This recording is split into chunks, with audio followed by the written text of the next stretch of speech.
G'day guys, welcome to the first preview of 2022. Big night coming up, Thursday night, round one, against the Tigers, MCG. It's going to be a packed house. Shit is about to get real. We've probably spent this weekend, long weekend, just chilling, relaxing. But you can feel now, you can just feel the anxiety and the tension and the nerves starting to build.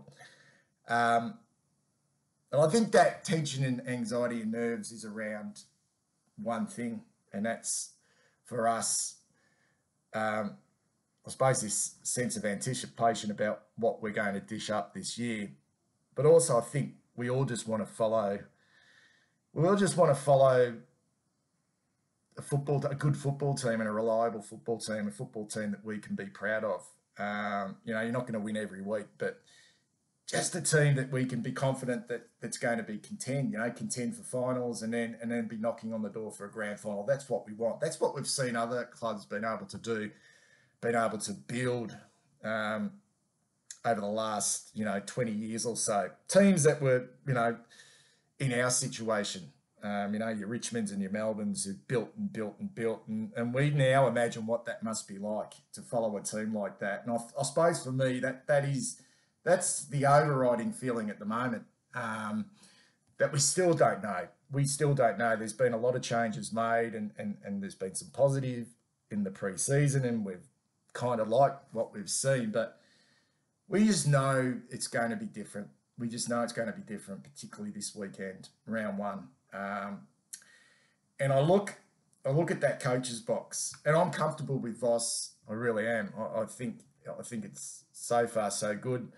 But you look at the coach's box, Damien Hardwick and Michael Voss, and you look at those two and what they achieved on the field, and their careers paralleled.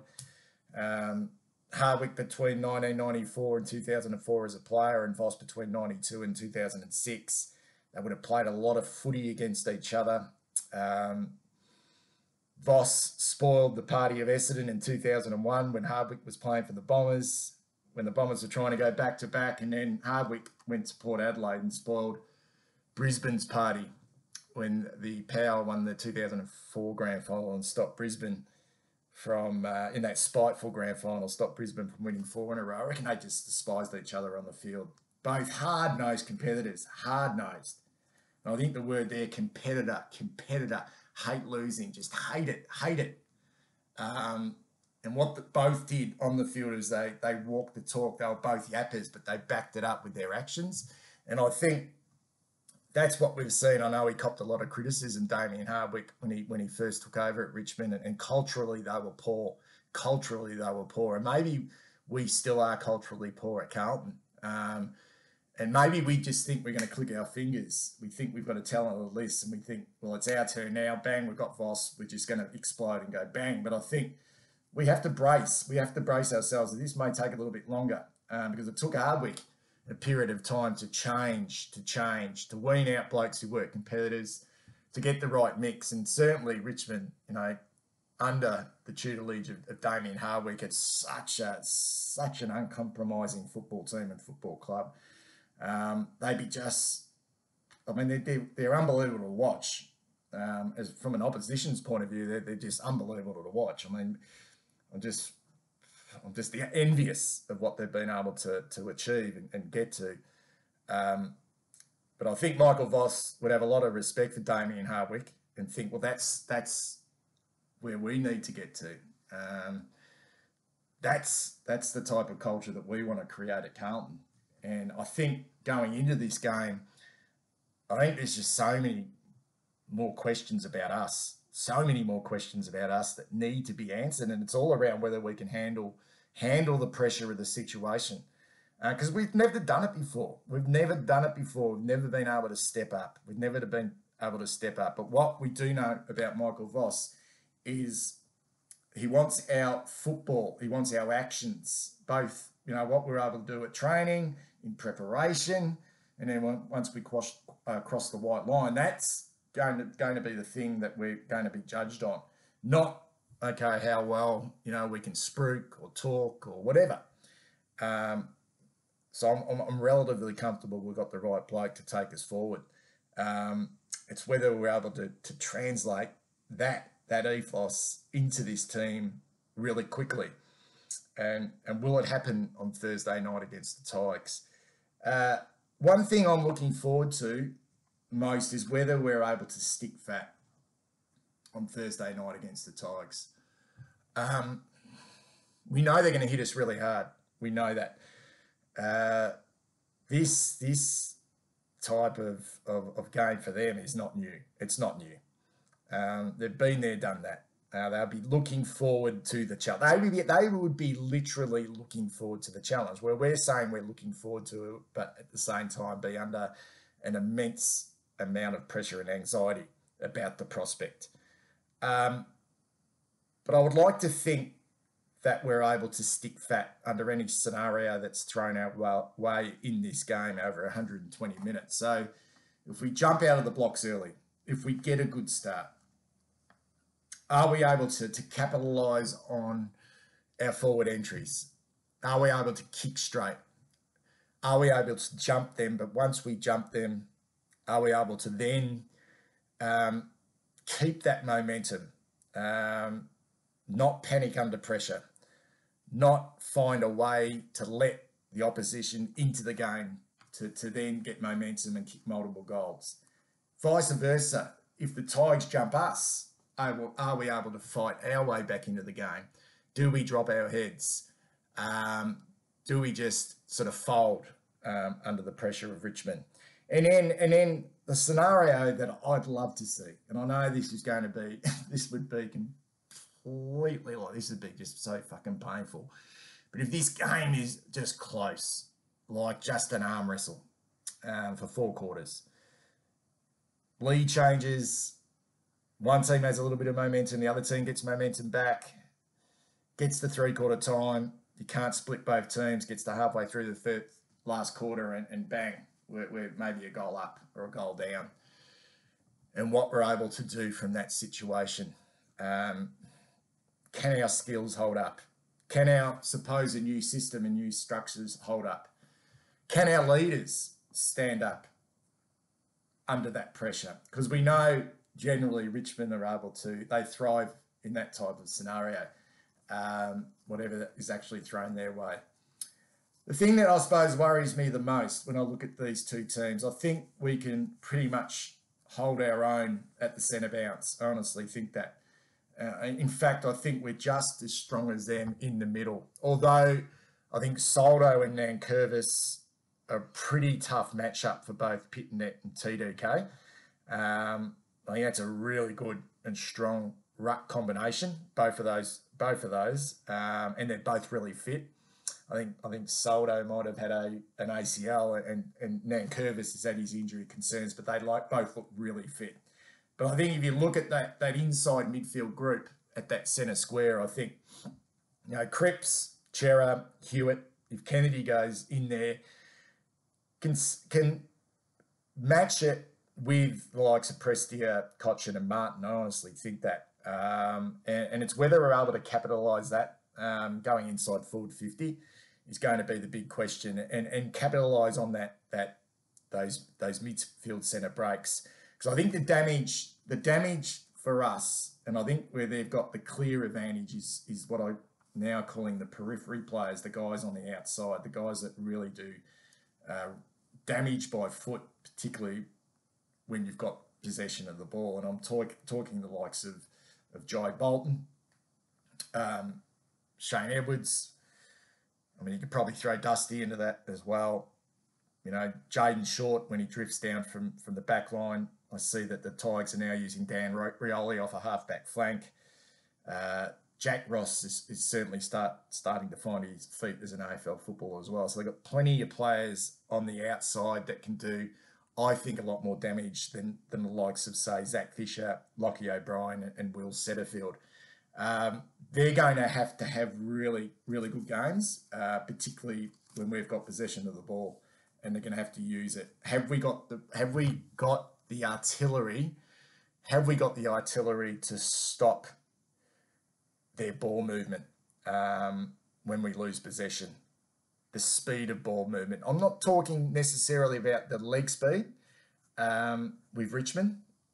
They do have some quick players, but I'm talking about that surge mentality. They're quite happy to lose the clearance and quite happy to win it back. They always seem to, it's fucking so frustrating. They always seem to be able to manufacture a seventh defender.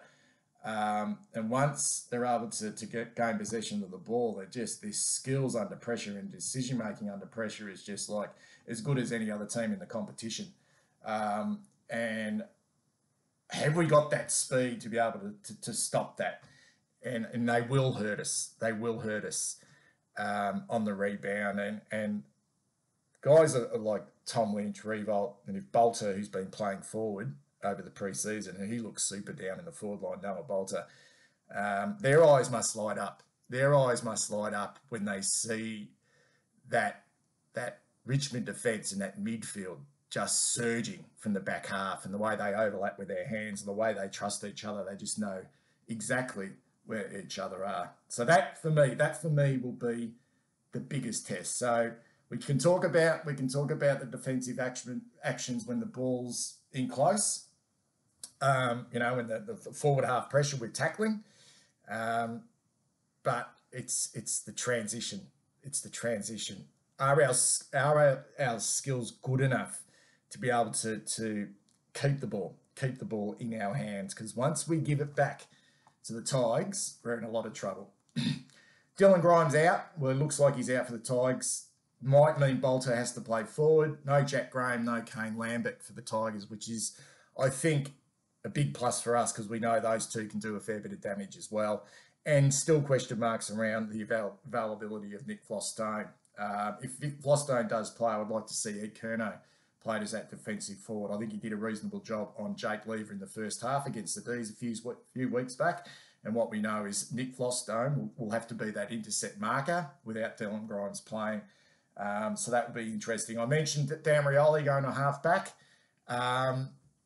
It's a big year for Dan Rioli. He's gone forward to back, which means Liam Baker goes forward. Baker's such a damaging player. I would actually like to see us take a punt on Jordan Boyd, to be perfectly honest, as that small lockdown forward. I really would. But I don't think it will happen. But Dan Rioli across halfback is a really interesting one. Can he defend? Does he want to defend? Because we know he can use the ball really well and he's really classy. And we could really work through his man if he's going to be that sort of link up halfback flanker. So that's going to be interesting as well. In defence, if we look at Wiedering will play on Lynch. I'm pretty sure about that. He's done the job in the past, which leaves Revolt. Looks in really good form at the moment. Jack Revolt looks really healthy and strong. He's done a number on us in the past. He's that left to Oscar McDonald. I don't think we've got much of a choice, to be perfectly honest. And then if Bolter plays forward, that's a real headache for us. That's a real headache. That means Gov, who we'd like to release as that intercept, is going to have to be accountable for Noah Bolter, who's got terrific athletic capabilities and looks to be a real dangerous option for Richmond in their front half. We know they've always been strong in their front half in regards to their smalls, always get under the guard, the likes of Castagna. I mentioned Jai Bolton, who's such a terrific player, needs to be watched. Edwards can go through the midfield and go forward as well. Very, very dangerous. In our front half, I like what we're doing in our forward line. I really do.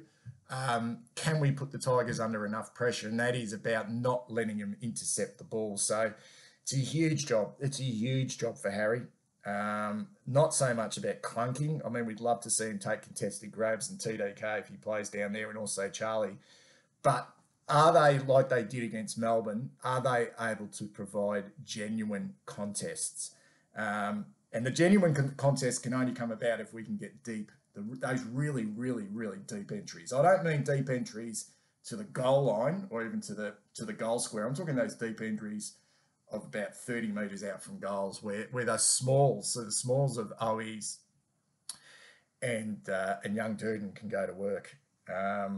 because I think both of those young players, I don't think they're going to be overawed on the big stage. I really don't. They just seem to have something about them where I think they'll thrive under those types of conditions. So that leaves where, I suppose, who are we going to play as that hybrid forward? Will it be Jack Martin?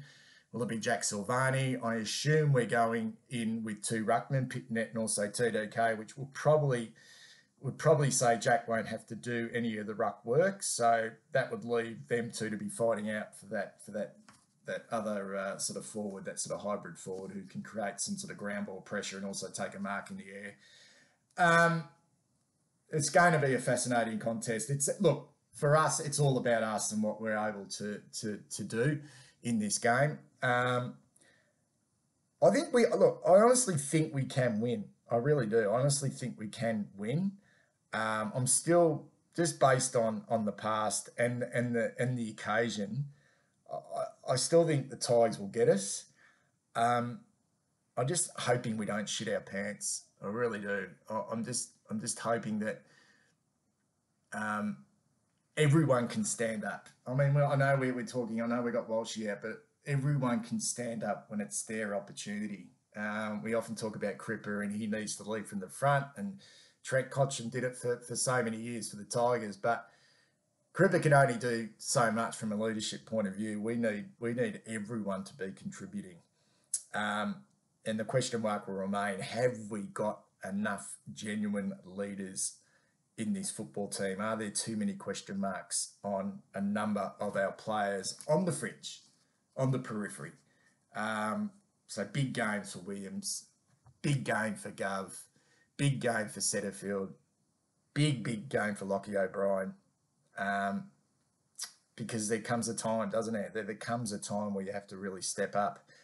And this could be their time. This could be their time. Tell me what you think in the comments.